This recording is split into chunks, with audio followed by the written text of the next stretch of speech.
Olá, sejam todos bem-vindos e bem-vindas. A partir de agora, aqui na sua TV Evangelizar, é o departamento de jornalismo da nossa emissora.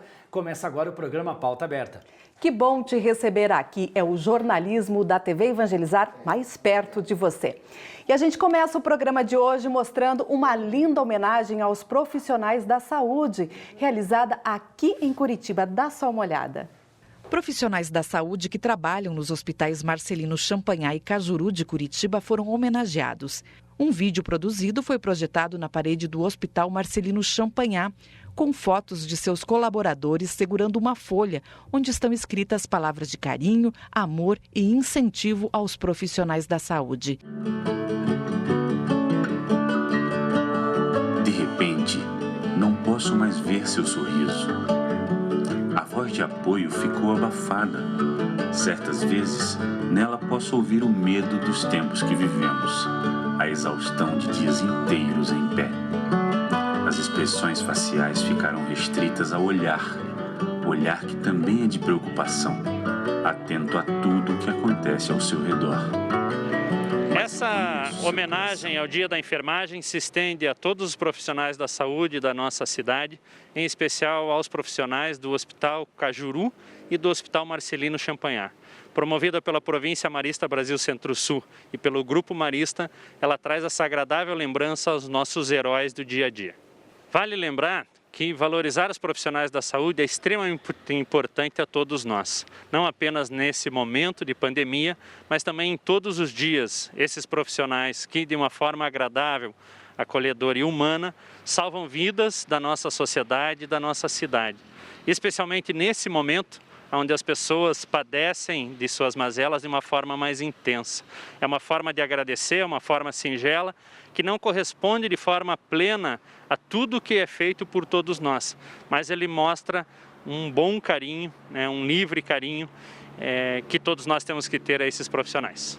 A homenagem deve se repetir até o dia 17 de maio, entre as 7 e 10 horas da noite. Os dois hospitais juntos contam com cerca de 1.400 profissionais de saúde. E agora nós vamos falar de um assunto muito importante, que são as doenças cardiovasculares que têm se agravado nessa época de isolamento social e pandemia do coronavírus. E para falar mais sobre esse assunto, nós temos o prazer de receber aqui no estúdio do programa Pauta Aberta o médico Fernando Macedo. Ele é médico e diretor do Instituto de Angiologia e Cirurgia Vascular. Doutor, muito obrigado por ter aceito o nosso convite. Doutor, seja bem-vindo. A gente começa ali perguntando sobre a questão aí do isolamento social. De certa forma, ele pode piorar o quadro aí de quem tem doenças vasculares? Então, veja bem, ele falou cardiovascular. Não, eu faço cirurgia vascular. Cirurgia vascular. Não mexe com o coração. E você tem visto que os pacientes portadores de cardiopatias, a probabilidade numa infecção com o Covid de evoluir mal é muito grande. Do ponto de vista vascular, o importante é você se manter mais ou menos ativo. Como eu vou me manter ativo se eu estou em isolamento social? Então tem que criar uma forma. Hoje existem diversos programas no YouTube, na televisão, mesmo você recebe no celular orientações de ginástica em casa, fazer movimentação, uma bicicleta estática, que você possa fazer ali 40, 50 minutos por dia da bicicleta. Você pode fazer exercício abdominal, polichinelo, o que você quiser dentro de casa. É importante o exercício físico para manter a tua rigidez fisiológica do ponto de vista circulatório. Eu estou falando do ponto de vista normal. Certo. Pacientes portadores de doenças vasculares, sejam elas arteriais ou venosas, tem que se cuidar mais, lógico. Se eu tenho um problema vascular arterial, onde eu tenho uma deficiência circulatória, vamos dizer assim, nas pernas, nos membros inferiores, o exercício é fundamental. Agora, não fumar faz parte do tratamento, da pandemia, do ponto de vista de se cuidar. Não fumar, cuidar com a alimentação. Porque a obesidade é fator de risco. E agora, nesse momento, as pessoas estão mais propensas a comer mais. Dentro do estresse, da angústia, da ansiedade, vão comer mais. Que tipo de alimentação, doutor, assim seria o ideal? Eu acho que a alimentação tem que ser anormal, do ponto de vista nutricional. Saudável. Você pode comer de tudo, mas não comer. Agora eu faço um bolo, às 4 horas eu como um sonho, depois eu como às 6 horas eu como um pão de queijo, e eu estou jogando carboidrato dentro e eu vou, com certeza, aumentar de peso. E o peso é um dos fatores de risco, né? Se você pega, por exemplo, diabético, hipertenso, com doença cardiocirculatória, com doença vascular, com imunidade baixa, tudo isso são os pacientes de fator de risco. E a idade. Então, acima de 60 anos, vamos dizer assim, hoje 60 anos, considerar é jovem. No meu tempo de guri, 50 anos era um velho. Hoje, 60 é um jovem. Então, eu tenho 71 anos. Eu faço ginástica, eu faço exercício, sempre fiz, mas nunca fumei. Entendi. Graças a Deus eu tenho o fator de risco da idade, mas não sou diabético, não sou hipertenso. Estresse faz parte da vida de todos nós. Né? O simples fato de você chegar num estúdio, você tem o teu estresse natural. Exatamente. Vocês, para entrevistar alguém, dependendo do tipo do entrevistado, o assunto já gera o estresse. Então, eu acho que são cuidados básicos de saúde que a população tem que entender. E esse isolamento social, né, que está acontecendo, vocês vejam o que aconteceu. Nós estávamos vendo, há 2 meses atrás, na Itália, na Espanha, morrendo 600, 700 por dia. Nossa, isso nunca vai acontecer no Brasil. Agora está morrendo 800. Exatamente. E aonde vai parar? Nós não sabemos. Então, do ponto de vista da minha área circulatória, é muito importante o exercício físico, a alimentação, o sono. O sono é fundamental.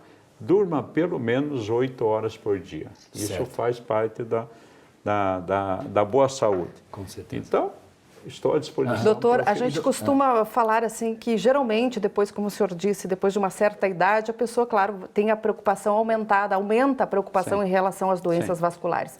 Mas os jovens também podem desenvolver doenças vasculares. Com certeza. É uma doença que a gente não sabe como ela vai evoluir, porque parece que o vírus ele sofre mutações e por mais que a medicina esteja numa fase maravilhosa do ponto de vista de diagnóstico, os Estados Unidos, um país de primeiro mundo, morreram mais de 80 mil pessoas.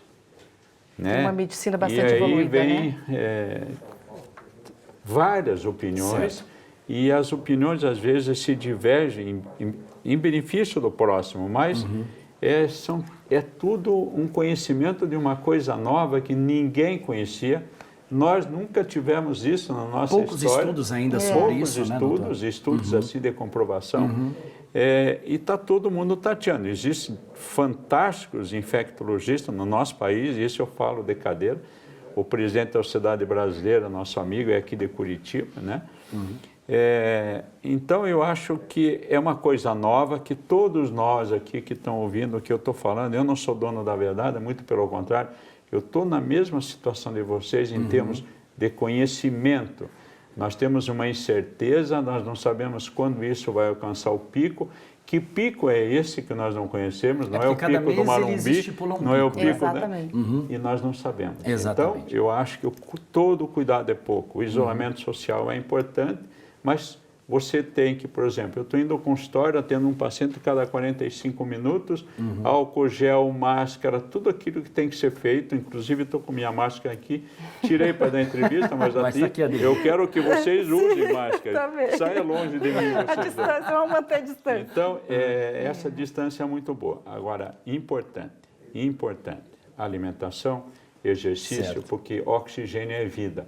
E o nosso pulmão tem que estar preparado, que Deus nos livre, um vírus se pegue, você vai ser com certeza aqui em Curitiba. Vamos falar em Curitiba. Claro. Curitiba hoje faz 3 dias que não morre ninguém de coronavírus. As nossas UTIs estão quase vazias. Nós não estamos em caos, exatamente, né, como possa acontecer em São Paulo. Em detrimento até de outros estados, né? Que diferente de outros estados. O quadro complicado. Então, isso prova que a medicina, as UTIs de Curitiba são extremamente preparadas. E eu tenho certeza disso porque a gente conhece. Então, vamos nos cuidar, sabe? a prevenção faz parte do tratamento. E doutor, a gente ampliando um pouco esse assunto, falando ainda dentro da sua área, existem dúvidas comuns do público com relação às doenças vasculares. Uma delas é o seguinte, as pessoas falam, eu tenho muito formigamento nas partes periféricas, em mãos e pés. Será que eu tenho algum problema vascular ou não? Essa é uma grande dúvida das pessoas. Então, assim, formigamento na mão pode ser de coluna cervical. Olha só. Sabe? Formigamento normalmente é à noite. Isso. Né? Você dorme em cima no braço, dá formigamento por causa da coluna cervical, por causa da irradiação do plexo nervoso. Agora, frio na mão, cianose na mão, cianose é ficar a ponta dos dedos gelados. Então, não é tanto formigamento, é mais essa friagem na mão. Essa friagem, a conduta é o seguinte, não significa que você tenha uma doença. Certo. Com certeza, se você for fumante, os teus dedos estarão mais cianóticos ou mais azuis do que quem não fuma. Agora, agasalhe-se, use luva se for necessário, se alimente dentro da normalidade, toma seu cafezinho quente, seu chá quente, então para aquecer, tome sopa bastante à noite, né, que não engorda, uma sopinha bem quentinha, porque agora está chegando o inverno, e a tendência disso acontecer é maior, por causa da vasoconstricção da circulação, por causa do frio. Agora, isso não significa que é doença, mas então procure usar uma luva, alguma coisa, e se agasalhar. Doutor, quando a pessoa deve procurar um médico? Então, assim, a gente sabe que tem os sintomas iniciais da doença. Eu não sou infectologista, mas a gente está acompanhando e está, eventualmente, estudando alguma coisa. Então, assim, se você começa com uma febrinha, um calafrio, uma dor no corpo, para febrinha, tome dipirona. Tá? Começa por aí, toma uma dipirona, vai lá, deita, fica em repouso e fica observando. Se você tem 2 ou 3 sintomas, dor no corpo, febre, uma dor de cabeça, fique quieto, dipirona e aguarda. Agora, se você começar a ter tosse, se você começar a ter falta de ar, dificuldade para respirar, corre para o teu médico, liga para o teu médico, corre para o hospital que o teu médico encaminha, mas daí procura o posto de saúde ou mesmo o hospital que está como referência para isso aí. Então, não saiam correndo, não vamos criar neura, porque qualquer febre, qualquer coisa, vamos correr para o médico. Aí é pior. Porque às vezes você não tem nada, está com uma dor de garganta, um resfriado comum, você vai para o hospital, daqui a pouco você vai pegar o coronavírus lá no hospital quando você não tinha. Então, vamos nos cuidar. Sem neura e sem pânico, por favor. Cada um fazendo sua parte. Dipirona e observação. Exatamente. E, doutor, nós infelizmente estamos encerrando a nossa entrevista e nós estamos falando para todo o Brasil, aqui estados que hoje que a temperatura está maior, menor, enfim. Eu gostaria só que o senhor resumisse aí bons conselhos para que a pessoa tenha uma boa saúde e realmente evite as doenças vasculares. Dentro do possível, existe controvérsia, dentro do possível, faça isolamento social, né, com responsabilidade. Use máscara. Máscara, eu até gravei um vídeo que eu vou mandar para vocês. Certo. É respeito ao próximo.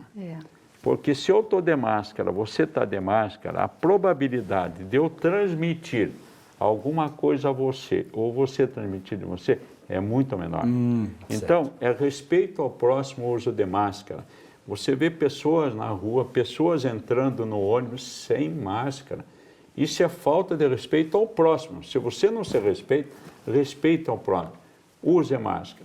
Outro conselho meu, que eu tenho um vídeo gravado sobre isso, mas eu vou resumir. Quando você tomar teu banho à noite, naquele vapor do chuveiro, assoe o nariz várias vezes para limpar, sabonete, lave o nariz, assoe 10, 20 vezes e faça gargarejo com a água quente do chuveiro. O vírus não suporta calor. Olha só. Não suporta. É muito fácil. Gargarejo 4, 5 vezes com a água bem quente do chuveiro.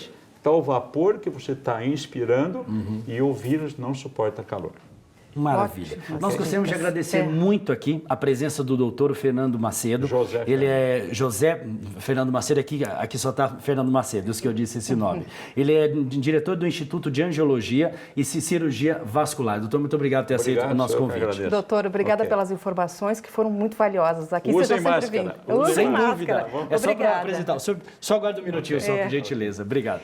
E o movimento de escoteiros aqui de Curitiba costurou máscaras de tecido e, numa grande força-tarefa, trocou por alimentos. Dá só uma olhada na reportagem. O dia começou assim em um mercado no bairro Alto, em Curitiba. Os clientes que chegavam para fazer suas compras eram abordados por este grupo. Nós estamos trocando 1 quilo de alimento por uma máscara confeccionada pela gente e pelos escoteiros. Essas pessoas fazem parte do movimento Escoteiros na capital paranaense.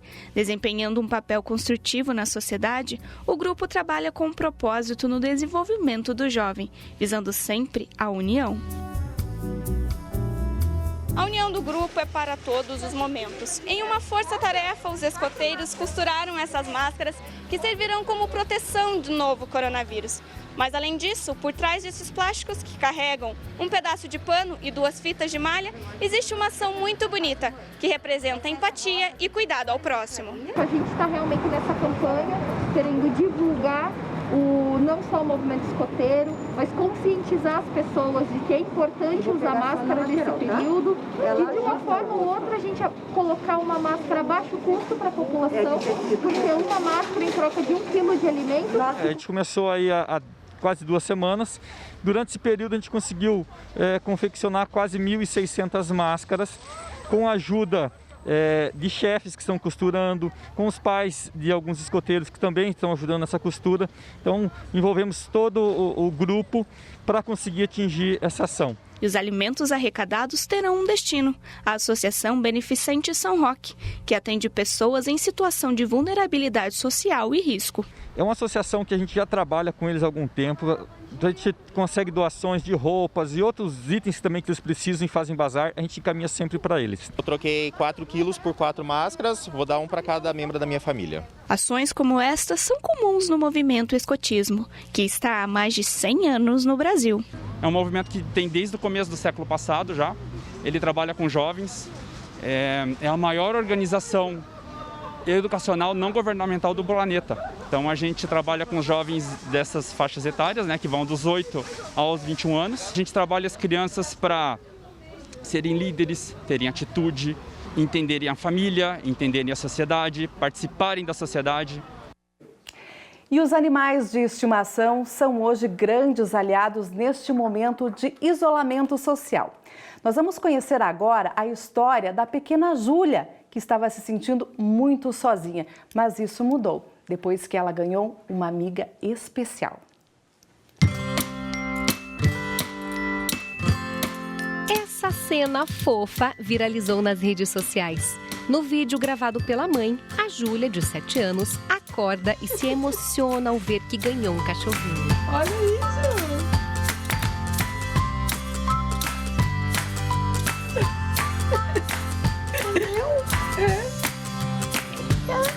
Essa emoção tem explicação. A Júlia faz parte do grupo de risco da Covid-19. Ela tem asma e por isso está isolada, longe dos amiguinhos, sem ter com quem brincar. Olha que coisa mais linda, filha, é uma cadelinha. Muito triste. Eu chorava muito, eu também estava muito viciada no celular. Ao ver a filha assim, a Gabriela não teve dúvidas. Resolveu realizar um sonho antigo da pequena. Uma companhia para ela, para ver se ela sofria menos, se ficava mais fácil esse período de isolamento e se ela esquecia um pouquinho do celular também, porque ela estava passando muito tempo no telefone.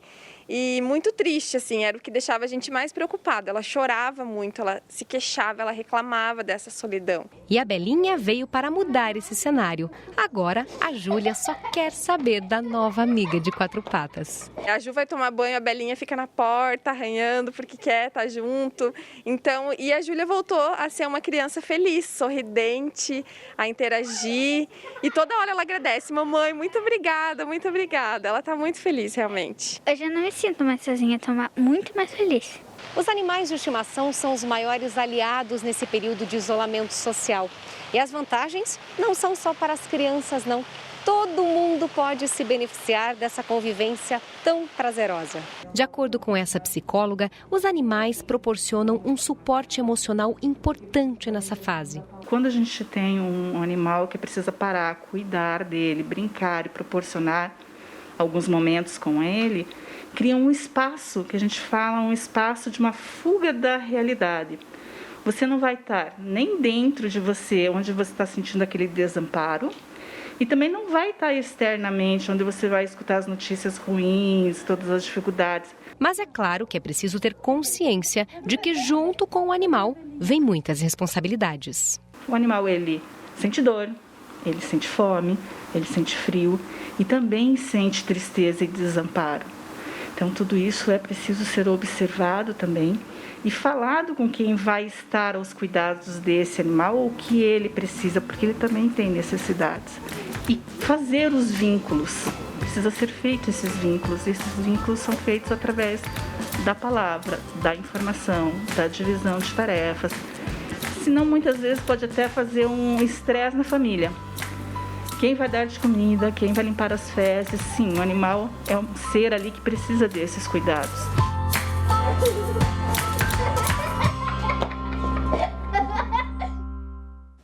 É muita fofura, Rafa, não tem. Animal de estimação é tudo de bom e tem estudos aí que comprovam realmente que ter um animal de estimação aí combate a depressão, a ansiedade. Transforma a nossa vida, né, transforma. Paty? Eu sou suspeita porque eu amo animais.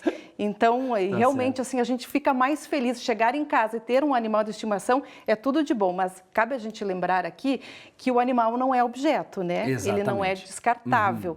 Então, quando a gente tem um animal de estimação, a gente precisa ter a posse responsável, porque o animal sente dor, sente fome, sente frio, sente calor, gosta de passear, então a gente tem que ter todos os cuidados necessários, porque ele é um ser, né? Exatamente, aquela guarda responsável, né? Exatamente. Hoje em dia a gente vê muito também os trabalhos, né, de divulgação, de adoção de animais, mas a gente vê também às vezes maus exemplos, né, de pessoas que pegam cães, pegam gatos, maltratam. Depois que crescem, jogam na rua, descartam. Exatamente. Eu gostaria de chamar uma coisa que me chamou muito a atenção, que a própria mãe dela disse, a mãe da nossa entrevistada, ela dizendo que tirou um pouco a filha do celular. Às vezes é isso, né? Olha aí. Às vezes hoje em dia, né, as crianças aí muito no videogame, que nada contra, né? Mas enfim, no videogame, no celular, e às vezes um bichinho de estimação vem aí para alegrar a família, que dá um ar de esperança, um ar novo dentro de casa, né, Paty? E fica a dica, né? Sem dúvida.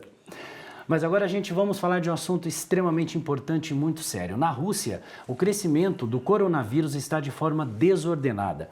Já são mais de 230 mil casos confirmados. O surto de Covid-19 cresce de forma descontrolada na Rússia e são já 10 dias consecutivos com mais de 10 mil casos identificados por dia. O país tem agora mais de 230 mil casos registados, pior, só os Estados Unidos. Os números não impediram Vladimir Putin de dar início ao processo de desconfinamento na segunda-feira, mas apenas um dia depois, o país ficou a saber que Dmitry Peskov, porta-voz do presidente russo, se encontrava hospitalizado com a doença. O Kremlin garante que Putin tem vindo a trabalhar a partir de casa e que é testado regularmente. E se a Rússia lidera a Europa no número de infecções, o Reino Unido tem o triste recorde do número de óbitos associados à Covid-19. O boletim oficial dá conta de mais de 32 mil mortes, mas de acordo com o Instituto Nacional de Estatística, que usa um método de cálculo diferente, já perderam a vida mais de 38 mil pessoas no país. Em Itália, a tendência para baixar das últimas semanas foi quebrada esta terça-feira com o registro de mais de 1.400 novos casos, praticamente o dobro do dia anterior e a maior parte na Lombardia, que tem sido a região mais afetada. As autoridades de saúde aguardam com impaciência os próximos dias para saber se esta subida foi esporádica ou se é o resultado do levantamento parcial das medidas de restrição. Em França, houve também um aumento considerável no número de mortes diárias. O país ultrapassou a Espanha e tem perto de 27 mil mortes. Ainda assim, nem tudo são más notícias. A Organização Mundial da Saúde revelou esta terça-feira que alguns tratamentos em estudo apresentam resultados potencialmente positivos para limitar a gravidade ou a duração da Covid-19. Paty, acho que vale a pena lembrar que a Rússia foi um dos últimos países que perceberam realmente a importância e a necessidade do isolamento social. Enquanto vários países da Europa já haviam começado e pediam para as pessoas ficarem em casa, a Rússia até eventos esportivos não estavam liberados. Agora, infelizmente, nós estamos vendo esse número crescente de pessoas com coronavírus. A gente espera, né, que o governo russo realmente tome as medidas necessárias para que essa pandemia não se alastre mais e mais ainda. Está em outros países crescendo também, está numa crescente, né? E o Brasil também, infelizmente, em função do afrouxamento do isolamento social. Para você ter uma ideia, né, em São Paulo, aí, nesses últimos dias, os casos aumentaram 99%. Isso é muito, coisa, né? Em 24 horas, desde o início da pandemia, a gente teve aí 881 pessoas que perderam a vida. Isso é um número alarmante. Então, cabe aí realmente a gente voltar a repensar sobre a importância do isolamento social. Exatamente. Vamos lá, e a Petrobras anunciou a doação de 3 milhões de litros de combustíveis para abastecer ambulâncias e hospitais de campanha. Dá só uma olhada. Depois de testes rápidos e equipamentos de proteção individual, a Petrobras está doando agora 3 milhões de litros de combustível para abastecer ambulâncias, hospitais de campanha e ajudar no transporte de profissionais de saúde. O combustível deve atender a demanda dos estados e municípios por 3 meses. A BR Distribuidora será responsável pela entrega em todo o país. Ao todo, a Petrobras vai destinar 30 milhões de reais para colaborar com o combate à pandemia do novo coronavírus. Bom, nós acabamos de falar sobre a Rússia, né, em que o número de pessoas contaminadas pelo coronavírus já ultrapassa mais de 230 mil casos. Mas agora nós vamos falar um bom exemplo, que é da Nova Zelândia, que desde o início da pandemia o país já se preparou para eliminar a doença o quanto antes e é o que está acontecendo. Acompanhe. A Nova Zelândia registrou pouco mais de 1.400 confirmações da Covid-19 e, num total de 4.800.000 habitantes, 20 mortes. A desaceleração no aparecimento de novos casos e óbitos surpreende. Uma explicação pode ser que o governo tomou decisões consideradas mais agressivas do que outros países desde o início dos casos. Entre elas, o confinamento de toda a população por um mês. Desde 25 de março, o país fechou suas fronteiras, proibiu aglomerações, fechou escolas e lojas. Os 1.600 moradores de rua foram transferidos para hotéis e motéis e depois devem ir para abrigos do governo, onde podem ser rastreados. A primeira-ministra Jacinda Ardern e seus ministros chegaram a diminuir 20% dos salários por 6 meses. Myself, government ministers and public service chief executives will take a 20% pay cut for the next 6 months. E o governo só anunciou medidas para aliviar a quarentena depois que mais de 80% dos doentes se recuperaram. Por enquanto, a orientação é que as pessoas fiquem em casa o máximo possível. Mantenha o curso. Não podemos nos dar ao luxo de desperdiçar o bom trabalho até o momento, disse a primeira-ministra. Stay the course. We cannot afford to squander the good work to date. Nós vamos para um breve intervalo. Pauta Aberta volta em instantes. Não saia daí.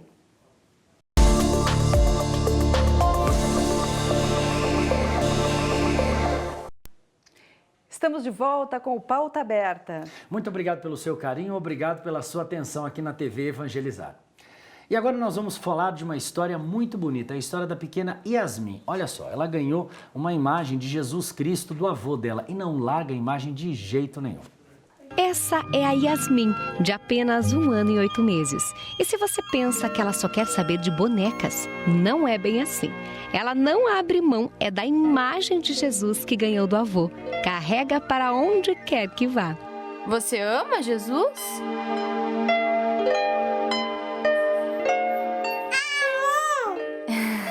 Olá, meu nome é Oliva. Eu sou a mãe da Yasmin, de 1 ano e 8 meses. E a Yasmin é apaixonada por Jesus. Então ela anda com essa imagem de Jesus pela casa, ela deita com a imagem de Jesus, ela gosta muito de ver Jesus na televisão também. O problema é que a imagem acabou quebrando. Por isso, a mãe da Yasmin pediu ajuda nas redes sociais em busca de outra opção e se surpreendeu com a reação das pessoas. Podia ser de crochê, de feltro, de madeira ou ou de qualquer material que não quebre, para que ela pudesse continuar com a imagem dela que ela tanto gosta. Outra prova da devoção da pequena é a preferência pela música Mãezinha do Céu, que está na ponta da língua.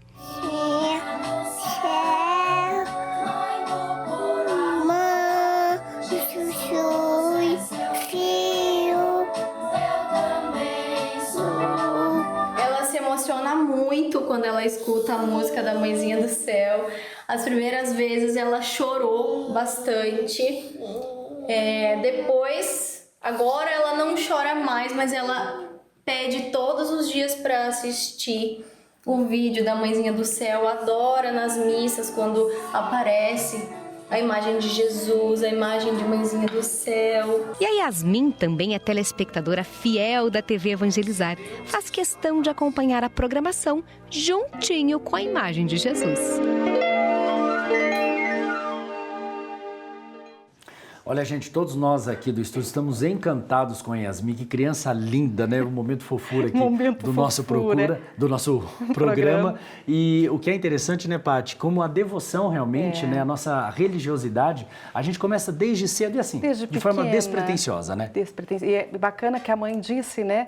Eu conversei com essa mãe e ela me contava assim que em casa eles são religiosos, mas não são tão frequentadores, né? Vamos dizer, fervorosos. Fervorosos. Assim, os avós, sim. E ela pegou essa imagem e ganhou do avô, né? Olha que coisa mais carinhosa. E trouxe para dentro de casa, na verdade, já mudou toda a rotina de casa com essa história de assistir Evangelizar, cantar Mãezinha do Céu, a própria pureza da criança dentro de casa. Isso é fantástico, lindo demais, lindo, né? E agora a gente vai ver uma ideia super criativa de um morador lá de Brasília. Ele criou uma barreira contra o novo coronavírus. É bem interessante essa história. Vamos entender isso um pouquinho melhor? O Wellington precisa sair de casa para trabalhar. Ele faz concertos de calhas, mas divide o teto com a mãe e a filha que estão em isolamento. Para proteger as duas, dá uma olhada no que ele inventou. Olha só, a ideia é essa, você faz essa cabine chamada de Silimp, que eu batizei de Silimp. Nós temos esse primeiro ambiente, que é um tapete vermelho de descontaminação. O que você vai fazer? Tira sua roupa, coloca toda no cesto de roupa suja, sujeira você coloca aqui, lixo, luva, máscara, você coloca tudo aqui, álcool em gel. Entra no próximo ambiente, nós temos aqui um chuveiro, temos aqui uma grelha, tá, aqui para escoamento de água. Quando eu acabei meu banho, eu vou para o próximo ambiente. Eu vou pegar aqui já na área verde, você já está descontaminado. Então eu vou me enxugar, vou botar minha roupa, tenho álcool em gel e uma chinela já à minha espera. Tudo limpo. Para quê? Para que eu não leve o vírus para dentro da minha casa. Quando eu cheguei nesse ambiente, já está ligado direto à porta da minha sala. Então, olha só, eu acabei de entrar limpo dentro da minha casa. É uma ideia muito interessante e bem-vinda nesse momento onde a criatividade tem que também ser usada para nos ajudar no controle da pandemia.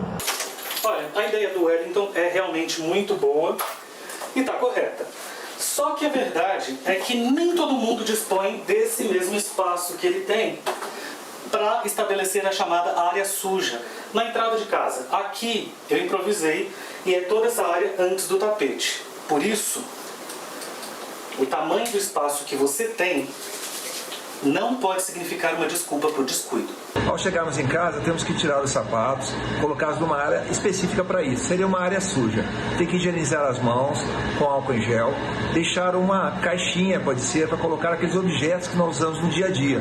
Chaves, carteira, chave do carro, o celular, para tudo ser higienizado nessa área também. Não podemos circular com as roupas dentro de casa, temos que retirá-las e colocar para lavar. Você conhece a síndrome de Kawasaki? A síndrome de Kawasaki, os sintomas são muito parecidos com o do Covid-19 e pode confundir as pessoas. Mas nós temos um recado da doutora Ana Escobar que explica um pouquinho sobre isso. Muitos pais estão preocupados com a Covid-19 e a síndrome de Kawasaki, que é uma síndrome rara que pode acontecer em algumas crianças.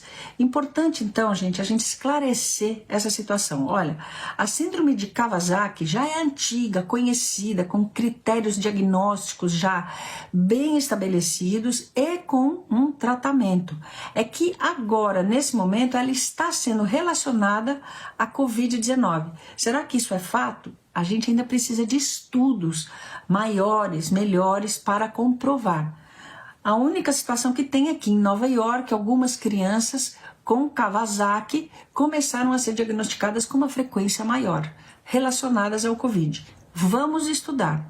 O que é o Kawasaki? Kawasaki é uma inflamação que se tem nos vasos, é o que a gente chama de uma vasculite. E até hoje não se tem uma causa para a doença de Kawasaki. Pode ser uma causa infecciosa, quaisquer vírus, inclusive o Covid. Pode? Pode. E o que dá o Kawasaki? Febre prolongada, parece uma escarlatina, dá uma febre prolongada, um olho que fica vermelho, uma conjuntivite sem secreção, língua em framboesa, lesão nos lábios, uma pele que fica pintada, manchinhas vermelhas, pode dar uma lesão perianal. Então, Kawasaki tem algumas características e o diagnóstico é clínico, não existe nenhum exame que diagnostique Kawasaki. Então, qual é a dica que eu dou para vocês? Tem tratamento e o tratamento tem que ser feito porque uma das complicações é atingir vasos do coração e dar uma complicação maior. Enfim, não se preocupem porque é uma síndrome muito rara. Vocês sabendo de todo esse comemorativo clínico que tem na doença de Kawasaki, fica fácil para alertar e orientar, ok? Então é isso, vamos estudar mais se a Covid está ou não relacionada a Kawasaki. Kawasaki é rara e vocês têm que saber, mas não ficar excessivamente preocupados, tá bom? E projetos que estão em análise no Senado prevêem ações para reforçar a assistência psicológica aos brasileiros pelo Sistema Único de Saúde, o SUS, durante a pandemia. Morador do bairro Guará 2, seu Eliezer é vizinho do seu Zequinha há 30 anos. Para não perder o hábito da conversa diária no portão, seu Eliezer traz sua cadeira para a calçada e com Zequinha dentro de casa, eles colocam o papo em dia. Sem quebrar o isolamento, os dois amigos e idosos passam a perna na solidão. Eu fico bem. Sinto falta na saída, de um cinema, de um jogo de futebol, uma cervejinha no boteco. Uma coisa dessas coisas fazem falta. Aí eu vivo bem, tenho bons vizinhos, tenho minhas filhas que me apoiam, vêm diariamente aqui. Eu não tenho problema. Zequinha é meu vizinho, baiano também, gente boa para danar. Ele fica numa grade e eu fico na outra. O asfalto divide a nossa conversa. O isolamento social é a principal arma para evitar a propagação do coronavírus. Mas essa medida é uma mudança radical e pode trazer impactos graves para a saúde mental das pessoas. Isso foi demonstrado em estudo da revista científica britânica The Lancet, publicado em março. Algumas consequências listadas são depressão, melancolia, confusão mental, irritabilidade, estresse pós-traumático e até alcoolismo e uso de drogas. Segundo o estudo, os fatores causadores desses danos à saúde mental são as mudanças bruscas de rotina, restrições à mobilidade, medo de infecções, frustração, tédio e, em muitos casos, os prejuízos financeiros. Como fica a cabeça de quem não pode mais conviver com amigos ou simplesmente fazer as compras? Para psiquiatras e psicólogos, o importante é ficar distante, mas sem perder a conexão. Vivemos com medo, inseguros, porque sabemos que o único meio de fato para combater esse inimigo microscópico é o isolamento social. Não se deixar de telefonar, de fazer uso das redes sociais, buscar transmitir afeto todo o tempo. Com os idosos, quanto mais isolados, maior o risco de danos à saúde mental e a maior ameaça é a depressão. É fundamental que todos, isso serve tanto para as pessoas quanto para os idosos, busquem fazer alguma atividade física. Vocês devem se manter em distanciamento, em isolamento, porque vocês são os mais vulneráveis, mas não deixem de estar sempre conectados. No Senado, 2 projetos tratam especificamente deste assunto. A senadora Rose de Freitas defende o direito de todos receberem tratamento gratuito e até mesmo assistência psicológica remota. Já o senador Assir Gurgax tem proposta que obriga o SUS a manter um programa de atenção à saúde mental para lidar com as consequências do isolamento. A nossa sugestão é para que o SUS dê uma atenção psicossocial a todas essas pessoas que precisam. Nós entendemos que é importante demais para esse momento um acompanhamento psicológico para que as pessoas enfrentem essa pandemia de uma maneira menos dolorida. Existem formas de você, idoso ou não, driblar os efeitos adversos do isolamento. Crie novas rotinas em sua vida que incluam atividades lúdicas e criativas. Ler livros e revistas, ouvir música, fazer palavras cruzadas ou quebra-cabeças, pintar, organizar fotografias e praticar atividades físicas. Fique ligado com familiares e amigos. Use o celular e os diversos aplicativos para conversas de áudio e vídeo. E, muito importante, nada de ficar o dia inteiro de pijama. Não deixem a mente parada. Isso é a melhor receita para enfrentarmos esses períodos. E qual a sua postura quando você usa o celular? Você sabia que usar o celular com a cabeça baixa pode provocar problemas na coluna? Vamos entender melhor na reportagem. Difícil não ver alguém assim, sempre de olho no celular. Mas será que as pessoas sabem quais são os danos que essa mania pode trazer? Você usa muito o celular durante o dia? Uso. Bastante? Bastante. Muito mesmo. Você sabia que ficar usando o celular direto, assim, nessa posição, dá problema na coluna? Não sabia. Você fica muito tempo no celular durante o dia? Bastante tempo. Você sabia que esse hábito da gente ficar olhando muito para baixo pode dar problema na coluna cervical? Eu acredito, porque eu já tenho problema. Você já tem problema? Eu tenho problema. Vive doendo as minhas costas, minha coluna, o pescoço, vive doendo. Não sentiu nenhuma dor até hoje? Não, mas a gente sente desconforto quando tá sentado assim meio caído. Aí a gente tenta arrumar a postura um pouquinho. Já fez alguma coisa para mudar o hábito? Não consigo. Não consigo mudar. Não mesmo, é o tempo todo. Eu tô trabalhando, tô no celular e é o dia inteiro. E os dados mostram o quanto esse hábito pode ser prejudicial. Segundo a Organização Mundial da Saúde, 37% dos brasileiros convivem com dores ou têm problemas na coluna devido à má postura ao utilizar o aparelho. De acordo com esse ortopedista, o peso da cabeça fica muito maior quando ela está abaixada, um sério risco para a estrutura da coluna. Quando ficamos com a cabeça voltada para baixo, a gente entra numa curva chamada de cifose. E isso, ao decorrer do tempo, vai alterando a curvatura natural, aumentando o peso que a cabeça exerce sobre a coluna.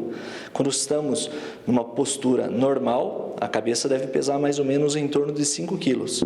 Na posição em flexão máxima, mais ou menos em torno de 45 graus, isso quintuplica, vai para aproximadamente 27 quilos. Quando há algum comprometimento da coluna, o tratamento pode ser longo e até mesmo cirúrgico. Nós podemos indicar fisioterapias, alongamentos, pilates, yogas, atividades que visem a fortalecer e alongar a coluna cervical, em especial mudando a curvatura que ela está viciada, tendendo a voltar para a curvatura em lordose, curvatura onde nós olhamos para o horizonte.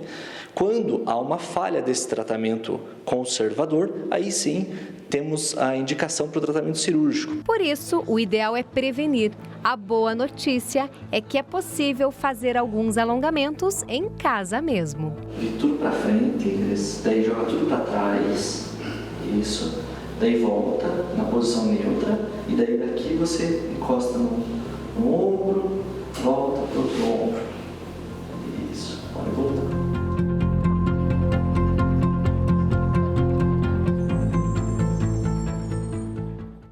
E a gente continua falando de má postura, mas agora nós vamos falar de uma situação que está cometendo grande parte da nossa sociedade, que é o home office. E muita gente senta de forma errada, age de forma errada dentro de casa, aumentando sim as dores na coluna e em várias partes do corpo. Para falar um pouco mais sobre esse assunto, a gente tem o prazer de receber aqui no programa Pauta Aberta a fisioterapeuta Cristina Cepeda. Cristina, muito obrigado por ter aceito o nosso convite. Obrigada a você. Boa tarde. Boa tarde. Oi, Cristina, seja bem-vinda. Obrigada pela sua participação. A gente começa falando sobre um dado interessante. O Google bateu o recorde aí nos últimos tempos por buscas do termo dor nas costas, neste período em que a grande parte das pessoas está em isolamento social, trabalhando em casa. O que pode estar causando essa dúvida nas pessoas? Eu acredito que não seja somente a dúvida, mas a intensificação da dor para quem já apresentava algum tipo de dor nas costas, né? Porque dor nas costas hoje, a gente sabe que pelo menos 80% da população lá vai ter dor nas costas. Um dia tenho já, né? O terá. Cometer, independentemente da idade. Males, né? É verdade. Dos males hoje da humanidade. Da humanidade. Né? Mas várias mudanças aconteceram nesse período, né? Por exemplo, algumas rotinas nossas mudaram. Deixamos de trabalhar fora de casa, trabalhamos hoje em casa, reduzimos atividades básicas, como, por exemplo, sair de casa para trabalhar, andar ou caminhar e pegar um ônibus ou ir até mesmo ao mercado. E isso fez com que nós ficássemos mais tempo trabalhando online, seja no computador ou no notebook, como também ao celular. Mais tempo sentado também. Mais tempo sentados. Então, o fato de ficar mais tempo sentados e nem sempre com uma postura, né, adequada, né, ou que você pode até arrumar, mas depois de um determinado tempo você vai sentindo cansaço. Volta ao normal, exatamente. Né, e a tendência as pessoas começarem a fazer isso aqui. Né? Quanto mais você vai se escorregando na cadeira, mais você está criando uma sobrecarga para a coluna vertebral. Além disso, o ambiente não está bem preparado para essas atividades, né, que a gente está desenvolvendo em casa. Seja porque eu não tenho uma cadeira que é adequada, que eu consiga fazer o ajuste da altura dela, para que eu tenha, né, o espaço ideal, que seria trabalhar sempre em cima da mesa primeiro, né, evitar usar o computador no sofá, que muita gente acaba... Estou em casa, vou trabalhar na cama e no sofá. Né? Então, aí é um grande problema. Então, procurar usar mais realmente a mesa, né? Colocar o computador, ter o espaço. Mas, às vezes, a mesa também não é adequada. Às vezes, a mesa que a gente tem em casa, ela não, com a cadeira, com a altura e o computador... Ela não é adequada porque a gente não trabalha em casa, né? Então, para isso, a gente tem que tentar fazer algumas adequações, né? Por exemplo, se minha mesa é muito baixa e fica muito baixo o notebook, a gente coloca um suporte para que ele fique mais elevado, né?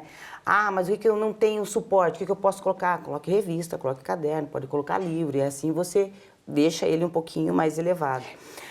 Doutora, já até aproveitando, qual que é exatamente a altura dos braços? Porque eu ouvi dizer que você tem que colocar, eu não sei se é verdade, colocar o cotovelo. Então seria, eu já estou muito alto aqui para a mesa, não é? Eu não sei. Ou não? Isso, um pouquinho. Eu teria que abaixar mais abaixar um pouquinho a cadeira. Porque o ideal é abaixar a cadeira, tá. Você vai apoiar os braços na mesa e você não pode também fazer isso aqui, ó, elevar demais o punho, dobrar aqui. Entendi. Então, o grande problema é isso aqui. Então, apoia o braço na mesa ou no braço da cadeira, né, e não pode fazer esse movimento elevado. Então, se eu elevar... Tem que ser no nível. Isso. Entendi, se eu fizer uma elevação para o notebook, eu tenho que fazer um apoio aqui para evitar que eu faça braço. Eu trabalho dessa forma aqui com o punho. Senão você está fazendo sobrecarga daí no punho. E a questão da cadeira, né? Dificilmente se tem em casa uma cadeira que tenha um ajuste. Então, se a cadeira é muito baixa, e você pode colocar uma almofada para você ficar um pouco mais elevado, ou se você for uma pessoa baixa, a cadeira é um pouco mais alta, vai ter que pôr um apoio nos pés, porque o ideal é que os pés estejam apoiados no chão, e deve-se evitar também, né, você dobrar as pernas para trás da cadeira. A gente tem então, fazer um apoio para frente. Ela falou, eu já estava com as pernas para trás, vou colocar para frente aqui, doutor. Isso, porque daí você também tem a questão de você fazer uma compressão da vascularização, né, da circulação da perna. E é claro que é difícil você manter esse posicionamento por muito tempo, né? Então, o ideal é que você faça esses ajustes, você encoste as costas na cadeira, evite fazer esse movimento, levar a cabeça à frente, por isso que tem que estar, né, a distância de 40 a 70 centímetros a tela do seu olhar, Porque com o tempo que você vai permanecendo sentado, você começa a sentir dor nessa região aqui do ombro, né? E começa a queimar essa região aqui, que é do pescoço, cervical, vem para o ombro. E a tendência nossa é fugir dessa dor. Então, você acaba fazendo isso aqui, ó, levando a cabeça lá para frente. Quanto mais a gente... Que a gente acha que vai aliviar, né?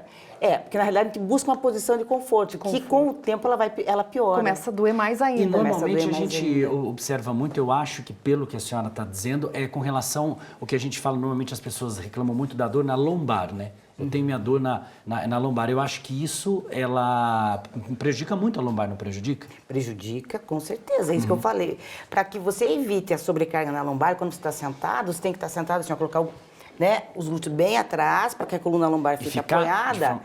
Isso. E você não pode escorregar o quadril para frente. Certo.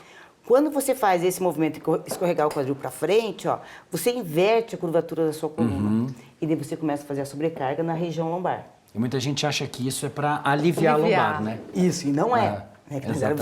E é a posição que geralmente as pessoas, inclusive, sentam ao sofá para assistir uma televisão, né? Então, essa é uma posição que a gente deve evitar e muito. E agora, com a questão do isolamento social, a gente acaba ficando também um pouco mais sedentário, né? Bastante. Fica mais tempo sentado, não só trabalhando, né? E isso também pode começar as dores nas costas, é isso? Sem dúvida. Além do muito tempo sentado, vou só relembrar algumas coisas, né? O muito tempo deitado, né? Que muitas vezes o fato de você ficar mais tempo deitado na cama e não muito bem posicionado, né? Ou assistir televisão deitado ou que seja no sofá, associado ao tempo que a gente fica sentado trabalhando, mais as outras atividades que nós acabamos assumindo e tendo que fazer diariamente, que não realizávamos de forma rotineira ou com tanta frequência, e geralmente com uma postura inadequada, é isso que está fazendo esse aumento. Então, o que o ideal é fazer, pensando em toda essa situação? Né? Primeiro, postura para dormir. Segundo, enquanto estiver trabalhando sentado, é você fazer várias pausas. Então, pode começar ali em torno de 40 minutos, faz movimento, né, com a cabeça, com os ombros, que é importante, levanta da cadeira, caminha um pouco, faz alongamentos para a coluna lombar e para as pernas. E o ideal também é que faça movimentos dos pés, né? Movimentar os pés para cima e para baixo, também já pensando na questão da circulação dos membros inferiores das pernas. Você já até antecipou mais ou menos o que eu ia te perguntar. Claro que nós não temos espaço aqui, mas seriam os tipos de alongamentos, né, que as pessoas podem fazer em casa. Tem das mãos alguma coisa que a gente possa demonstrar que agora talvez alguma coisa na mão para que a pessoa que fica ali no computador ali direto, doutora? Pode. Um dos exercícios para a mão, né, é você levar de lado aqui, ó. O punho para cima, segura a mão, os dedos, né, e tenta manter. Não faça aqui em cima, porque se você fizer em cima, você está fazendo, né, você pode começar a sentir dor no ombro. Então, o ideal é você fazer aqui embaixo. Então, você vai manter por 10, 15 segundos e repete 5 vezes, e você pode fazer dessa forma aqui. Isso já alivia até aquela tensão, talvez você estava falando com relação ao punho, né? Ao punho. Né? Agora, pensando aqui para o ombro, você pode fazer movimentos aqui. Leva bem atrás, porque eu tenho que pensar punho, cotovelo e ombro. Tá certo, então, doutora. Dicas muito importantes, obrigado. né? Importantíssimos aqui. A gente agradece muito a presença da fisioterapeuta, a Cristina Cepeda. Doutora, muito obrigado por ter aceito o nosso convite. E seja sempre bem-vinda. Obrigada. E você sabe como é feito o exame que detecta o novo coronavírus? Veja agora como é realizada a coleta de material para este teste.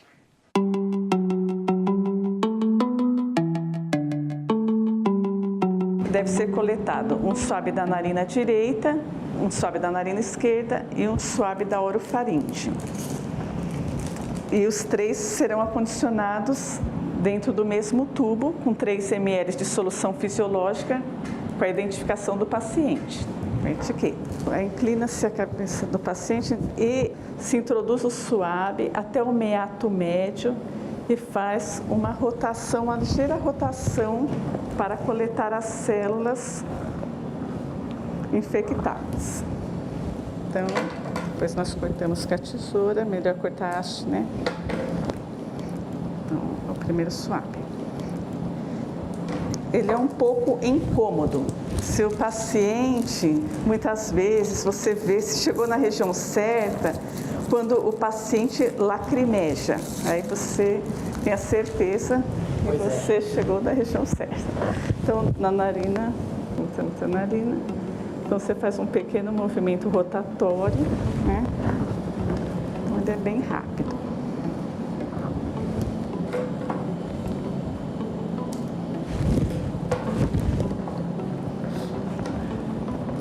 Da orofaringe, se puder colocar a língua um pouco para fora, aí a gente só encosta lá atrás das amígdalas, já é o suficiente.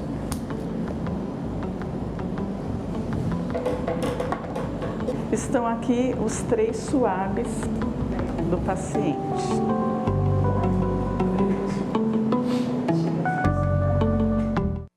E agora nós vamos mostrar um vídeo de encher os olhos e encher o coração de alegria e de esperança. Nós vamos falar do médico Jamal Barque. Ele trabalha no SUS aqui em Curitiba e ficou internado em função do coronavírus 60 dias. E ele recebeu alta, graças a Deus, e recebeu uma belíssima homenagem da sua equipe de trabalho. Doutor Jamal, nós desejamos ao senhor uma ótima recuperação. E o Pauta Aberta volta amanhã. Tchau. Tchau, tchau, gente.